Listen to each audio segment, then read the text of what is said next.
Demak, keyingi ikkinchi variant savollarni taxminini ko'ramiz. Ikkinchi variant savollarda demak, birinchi misolda yerda ifoda berilgan savolida a ko'paytirilgan b minus s ayrilgan b ko'paytirilgan a minus s shakli berilgan minus s ko'paytirilgan a minus b. Sizga mana shu ifodani soddalashtiring degan. Demak, biz bunga o'xshash savollarni ham ko'rganmiz. Birinchi o'rinda nima qilishimiz kerak? Qavslarni ochamiz dedik, to'g'rimi? Qavslarni ochish uchun tashqari degani ichkariga, tashqari degani ichkariga, tashqaridagi ko'paytuvchini ichkariga ham ko'paytuvchi bo'yicha, ham ishorasi bo'yicha ta'sirlashtirishingiz kerak. Ya'ni ularning oldidagi mana bu ishoralar ham ichkariga ta'sir qilishi kerak. Shunisiga adashib qolmanglar. Demak, ochamiz. A ga b ni ko'paytirsak a b bo'ldi. A ga s ni ko'paytirsak-chi minus a s bo'ldi. Bunisida minus b ga a ko'paysa b a bo'ladimi? Uni biz alifbo tartibida nima deb yozsak bo'ladi? A b desak bo'ladi.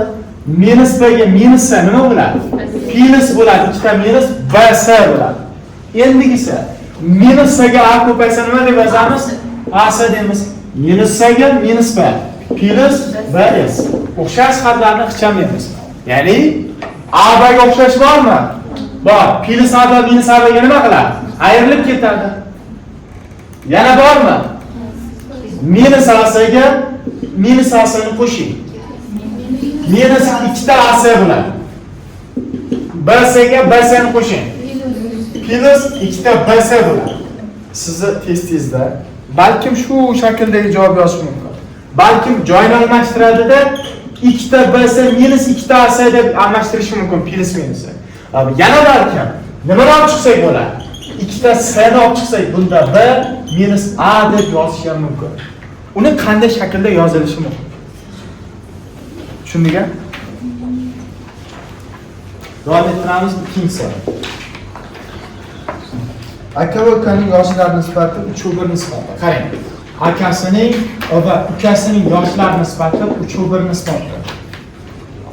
Aka ukasidan 10 yoshga katta. Agar nisbatlar bo'yicha berilsa, har birini nima qilamiz dedik? X bo'yicha urishga ajratamiz. Ya'ni bu degani akasi shunda 3x, ukasi 1x nisbatda. To'g'rimi? Endi aytgan sizga. Akasi ukasidan 10 yoshga katta. Demak, akasi 3x mi? Ukasi x dan nima ekan? 10 yoshga ortiq ekan. X ayroring 2x teng necha? 10. Bo'larsak necha bo'ladi? X 5 ekan. Nisbat ulushi 5 ekan. Mana bu 5 ukasining yoshi. 3 ga 5 ko'paytiring, akasi 15 yoshda ekan. Ularning yoshlari nisbati 2/1 bo'ladi. Necha yildan keyin? 5 yildan keyin ularning yoshlari 2/1 nisbatda bo'ladi desak, endi nima qilishimiz kerak biz? Akasi hozir 15 yoshda, ukasi hozir 5 yoshda. Unga necha yildir qo'shishimiz kerak? Endi yana x yozmaylik. Necha yildir a yil qo'shsak, ularning yoshlari nima bo'lishi kerak? 2/1 marta. Ya'ni 2/1 nisbat degani 1/2dan 2 marta ortiq bo'lsin deganimi? 2/1 nisbat. Demak, 15 plus a'miz 5 plus a'dan necha marta ortiq bo'lishi kerak? 2 marta ortiq bo'ladi. 2/1 nisbat degan 2 marta ortiq degan. Ochamizmi? 15 qo'shilgan a, oching bilan. 10 plus 2. A'ni ayroring. 1 a qoldi, 10 ni ayroring, 5 qoldi. Mana hisoblab ko'ramiz. 15 ga 5 qo'shsak 20 ga. 5 ga 5 qo'shsak 10 yosh. Akasi 20 yosh, ukasi 10 yosh. 20 ni 10 ga bo'lsak 2/1 nisbat kelib chiqadi. Tushundingizmi? Ya'ni variantini qo'yib ko'rish orqali tekshirsangiz ham bo'ladi. Demak, 5 yildan keyin javob 5 bo'ladi. Keyingisi uchinchi savol bo'ladi. Qarang. 3 ta qizil va 2 ta oq atirgul bor. Demak, qizil atirgul 3 ta, oq atirgul 2 ta. Har bir rangdan aynan bittadan tanlab guldastani necha xil usulda yasash mumkin deydi. Boya o'tdik, kombinatorika. Shunda siz guldasta tayyorlash uchun ham qizil atirgul, ham oq atirgul olyapsizmi? Bir-biriga nima bo'ladi? Bog'liq holatlar va bog'liq jarayonlar nima qilinadi dedik? Ko'paytiriladi. Bittadan olyapsan. Demak, sen 3 ta qizil atirgul 3 xil usulda ikkita oq atirgul ikki xil usul olsang, ko'paytirsang jami 6 xil holatdagi 6 xil kombinatsiyadagi guldastani tayyorlashing mumkin. Tushundingizmi? Davom ettiramiz. 4-savol. Uzunligi 4 km bo'lgan simni necha foizga kamaytirsak, uning uzunligi 3.2 km bo'ladi. Bunday bo'lyapti. Ne deylik? Bor edi qancha? 4 km uzunlikdagi sim. Qancha qoldi? 3.2 km. Bizga qanchaga kamaytirish kerak deganmi? O'zi qanchaga kamaytirildi? 4 dan 3.2 ni ayring. 0.8 km ga nima qildi? Kamaytirildi. Ya'ni 4 km uzunlikdagi simni 0.8 km ni kesib tashlaganingdan keyin 3.2 km qoldi. Kamaytirilganligi bu qancha? 0.8. O'sha necha foiz degan. Butun simning necha foizi degan. Buni nima qilsak bo'ladi? Oddiy sizni tilingizda proporsiya. Ya'ni 4 km uzunlikdagi sim 100% edi. Qanchaga kamayapti? 0.8 km uzunlikdagi simimiz x%. O'sha qancha kamagan? Nima edi? Proporsiya. Qaysi usuli? 4 ga x, 4x. Bundacha 0.8 ga 100, 0.8 ga 100 ko'paysa qancha? 800. 4x teng o'zi 80 ekan. 80 ga 4 bo'ling. Demak, necha bo'ladi? 20% kamaytirishimiz kerak javob. Tushundingiz-a? Demak, mana bu yerdan yozaman 5-savol. Kubning uchlari nechta degan? Boya nima deyapsiz? Yana o'sha boyagi savolni повторlayga. Mana kub uchlari 1, 2, 3, 4, 5, 6, 7, 8 ta. Demak, 8 ta uchi bor. Boya avvalgi testda shuni isbotlab ko'rsatib berdim. Tushundingiz-a? Demak, xo'p, 6-savol. Boyagi testga biroz o'xshaydi. 12, 78, xo'p, 43, 35 degan, 63 degan, 18 degan, 9, 93, 21 va 27. Quyidagilardan qaysi biri 3 ga karrali bo'ladi? Yana o'sha savol, faqat sonlar boshqacha. 3 ga bo'linadiganlar yana sanashimiz kerak. Oddiy savol. 12 bo'linadimi? 78 bo'ladimi? Raqamlari ham son 5, 3 ga bo'linadi. 43 bo'linadi? Yo'q. 35 bo'linadi? Yo'q. 63, 21 kar 3, 18, 9, 93, 21, 57 ham bo'linadi. 19 kar 3. Nechta? 2 ta, 4 ta, 6 ta, 8 ekan. Javob bunisini ham javob 8 ekan. Ya'ni kimgadir bunisi tushgan, boshqaga unisi tushgan. Savolning mazmuni bir xil, faqat raqamlar boshqacha, sonlar boshqacha. 7-savolga qarang.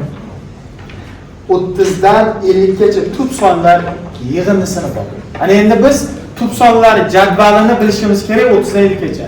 Yig'indisini hisoblaymiz. 31 tub sonmi? 32 yo'q, 33 yo'q, 34 yo'q, 35 yo'q, 36 yo'q, 37 tub son, 38, 39 emas.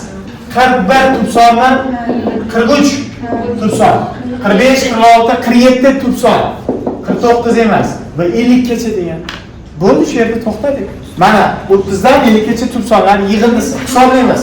Qo'sh 68. Qo'sh 64. 68, 64, 132 mi? 180. 158. Yo'q, sizlar xato hisoblang. Eshitib turing. 31 ga 37, 68 mi? 68 ga 68 ga 48 necha? 112 mi? Yo'q, qarang, 84 ga 68 ni qo'shingchi. Mayli, 90 bo'ldi. Necha bo'ladi jami? Jami 199 ekan. Yig'indini ham qiynalib ketdingizlar. Bo'ldi. Boyagi savolga 8-savol o'xshash ekan. 3425 564 sonlarining hamda 3545 va 674 sonlarining ayirmasini farq. Yana ayirishimiz kerak. 5 dan to'lardik, 1 bo'ldi. Qarang. 2'dan 6, ya'ni 12'dan 6 dersek 6 bo'ldimi? Bu 3'dan 5 dersek 8 va 2861 mi? Bunisini ayıramiz. 5'dan 4 dersek 1, 4, 14'dan ayırsak 7, 5, 9 ayırsak bu nechi qoldi? 4 ayırsak 8, 2871. Endi qarang. Bu birinchi sonlar ayirmasi, ikkinchi sonlar ayirmasi. Ikkoni farqli bo'lsa, yana nima qilishimiz kerak? Qarang, 2871 dan 2861 ayirishimiz kerak. Necha bo'ladi? 10 ekan. Shunga yana qarang do'stlar. 9-savol. Yo'lovchi 3 soatda 7,5 kilometr yo'l bosdi. Demak, 3 soatda u 7,5 kilometr yo'l bosdi. Xuddi shunday tezlik bilan, ya'ni tezlikni o'zgartirmasdan u 4 soatda qancha yo'l bosadi desa, qarangda, bunaqa misollarni proporsiya qilsak ham mayli, yoki biz avval 3 soatda 7,5 kilometr yo'l bosish uchun uning tezligi qanday bo'ladi deb tezligini topib, keyin masofasini topish uchun tezlikni vaqtga ko'paytirishingiz ham mayli. Lekin proporsiya ham oddiy usulcha bu. Proporsiya. 3x bundacha 4 kara 70 7,5. Necha bo'ladi? 3 bo'ladi. 28 bo'lsa 30 bo'ladimi? Ha, 3x teng 30 bo'ldi. Bo'lib olsak 30 bo'lingan 3. Bu degani necha? 10 kilometrni yurib o'tadi. Tushundingizmi? Endi qarang, 10-savolga to'xtalamiz. Yana masjidda nechta nol bor? 6. 1 bo'lingan 6 million.